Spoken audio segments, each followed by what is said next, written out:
Hello and welcome to day 74 of Dungeon 23. Today we're going to be making an addition onto this area here. It's going to be a very large area, and it is going to have kind of a new skeleton and definitely a new skeleton. So let's sketch out the room and then we'll go into what that means for the skeletons in a bit.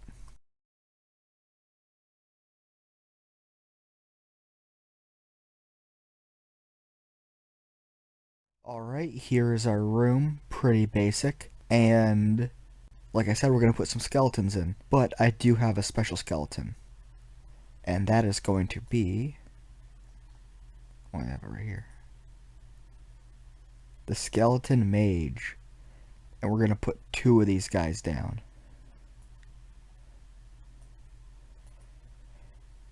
Now, how do these guys work? Well, let's hop over to its character sheet and I'll explain how it works. Although it is pretty basic. Alright, here we have our Skeleton Mage. Medium undead, to be expected. Lawful evil, obviously. I didn't give it armor, it just wears tattered robes. So its AC is a little bit lower, it's easier to hit. It has lower HP, 2d6 plus 4 on average instead of 2d8 plus 4. Speed, 30 feet, same as regular. It has the same strength, dex, and constitution of a normal skeleton, but it has slightly higher intelligence and wisdom, with intelligence being only a -1 instead of a -2, and wisdom being, I believe wisdom was a -1 originally, now it's only a +0. And charisma is the same as the regular skeleton, with a -3. Its proficiency bonus is the same, it has no special saves, it is immune to poison damage as the regular one is. It still has the vulnerability to bludgeoning damage, but I also gave it vulnerability to thunder damage. It is, of course, immune to exhaustion and poison, because that's what skeletons are immune to. It's undead. It has no special skills, because giving it Arcana wouldn't really help it.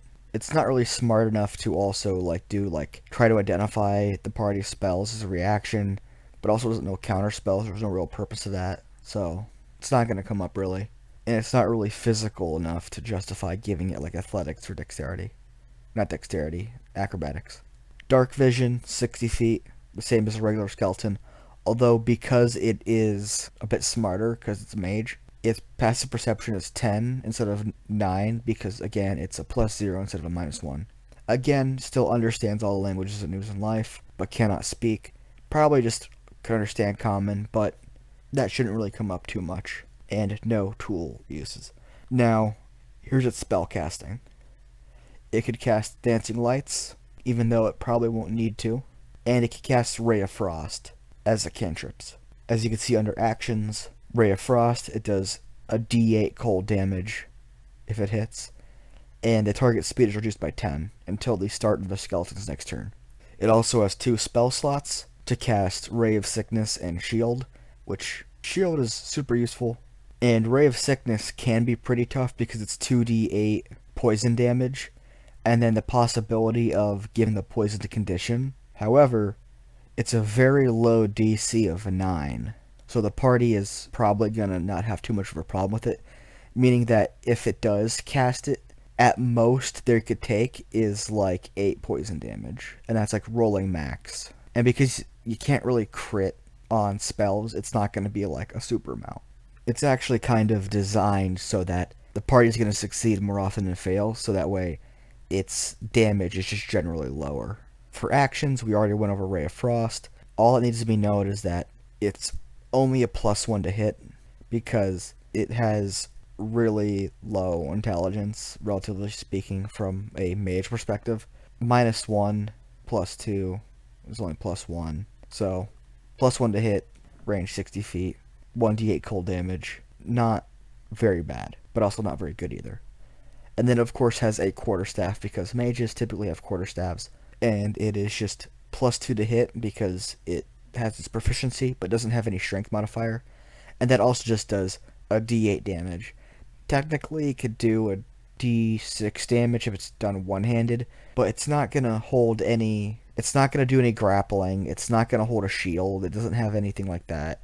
But with that action's done, that's basically all the skeleton has going for it. Basically just a skeleton with different attacks and the ability to do like 1 or 2 spells that it normally can't do. Or 3. Technically it's 4 spells it can't normally do, but it's only going to really use 3 of them and only 1 in very specific ways. Anyway, with this guy done, let's move back over to our dungeon so we could do some more placing of the other skeleton, although that guy doesn't have his own character sheet. Alright, and we're back here. So the next skeleton we're going to put down is just going to be our regular skeleton guy. But he's going to have a caveat that he is unarmed skeleton. Basically, his short sword got eaten by the rust monster, and he just doesn't have a bow for whatever reason. So for GM notes, we're just gonna put that, let's see here, slam,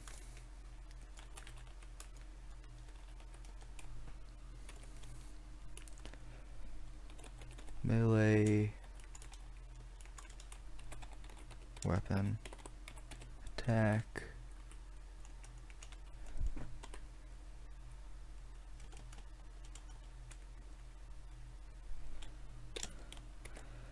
+2 to hit,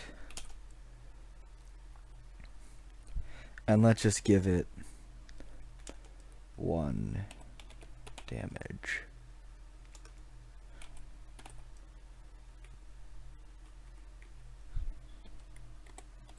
Give it reach 5 feet, +2 to hit, 1 damage. Or should it be more? Now we're just gonna have it do 1 damage, but we're gonna put a bunch of them around. So save settings. Let's put bludgeoning. Let's specify that. There. Very simple. It's its only attack. And let's just copy and paste this guy.